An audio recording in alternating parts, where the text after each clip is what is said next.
Goeiemôre almal. Vandag is dit donderdag, dit is die 18de Junie die jaar 2026. Se lieflike dag geskep. Deur Abba Vader vir ieder en elkeen van ons. My naam is Sonja Gerber. Vanoggend wil ek so 'n bietjie gesels oor die eenheid van ons geloof. Nou, as ons nie in 'n eenheid staan nie, dan gaan ons val. Die Here het toe hy demone uitgedryf het en die mense gesê het hy dryf demone uit deur 'n demoon. Het hy gesê, hoe kan 'n huis teen homself verdeeld wees? Jy kan dit net nie wees nie. Jy moet in 'n eenheid wees. Nou, as gelowiges moet ons in 'n eenheid saam staan, sodat ons mekaar kan bou, sodat ons mekaar kan vermaan. Nou, as 'n boetie of 'n sussie iets verkeerd doen, dan vermaan jy hulle in liefde. En jy help hulle dat hulle weer op koers kom. Nou, dis maklik om te ontplof en dinge te sê, en lelig te wees en mekaar sleg te sê en aan te val. Maar mense doen dit. En dan moet ons nou gaan en agterna, dan moet ons nou sê, ek is jammer. En verskoning vra, sodat die eenheid weer herstel kan word, wat daar moet wees. Want as 'n huis verdeeld is in homself, dan gaan daardie huis val verseker. Kom ons lees wat sê God se woord. Efesiërs 4 hier vanaf vers 1. Ek vermaan julle dan, ek die gevangene in die Here, om te wandel waardig die roeping waarmee julle geroep is, met alle nederigheid en sagmoedigheid, met lankmoedigheid, terwyl julle mekaar in liefde verdra, en ernstig strewe om die eenheid van die Gees te bewaar, deur die band van die vrede. Dit is een liggaam en een Gees, soos julle ook geroep is in een hoop van julle roeping. Een Here, een geloof, een doop. Een God en Vader van almal, wat oor almal en deur almal en in julle almal is. Maar aan elkeen van ons is die genade gegee volgens die mate van die gawe van Christus. Nou, een God en Vader van almal, wat oor almal en deur almal en in julle almal is. Johannes 14 vers 23 sê, as ons die Here aangeneem het, dan kom die Vader, die Seun en die Heilige Gees en hulle kom maak woning in jou.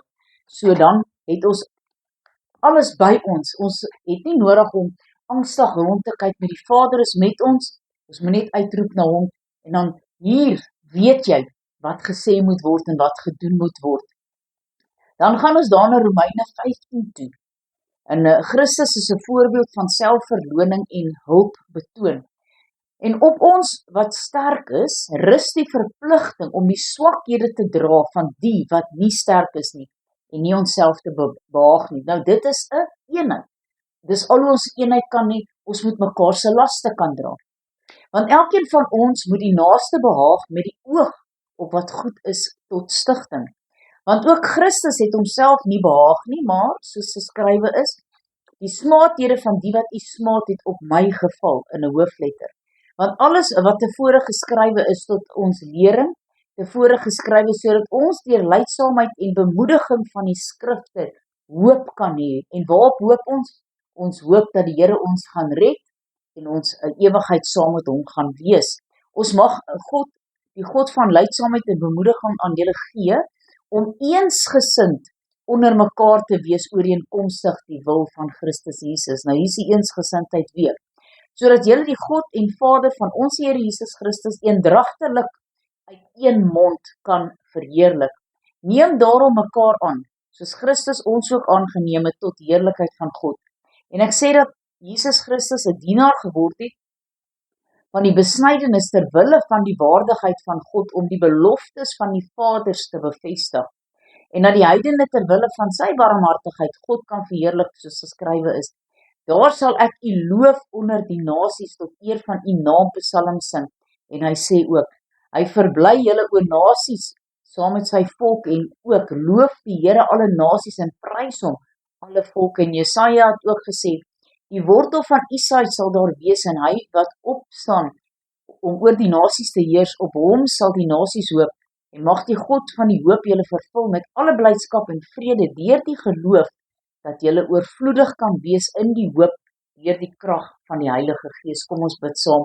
Almagtige God en Hemelse Vader, Here, ons kom nederig voor die troon vanoggend en ons vra, Here, dat U ons sal help, dat ons in 'n eenheid, Here, saamgevoeg, soos 'n ketting wat sterk is, wat so aan mekaar gebind is, Here, dat ons so in die eenheid in die geloof sal wandel, saam met medeboeties en sissies, Here, sodat ons net sterker in ons geloof kan staan.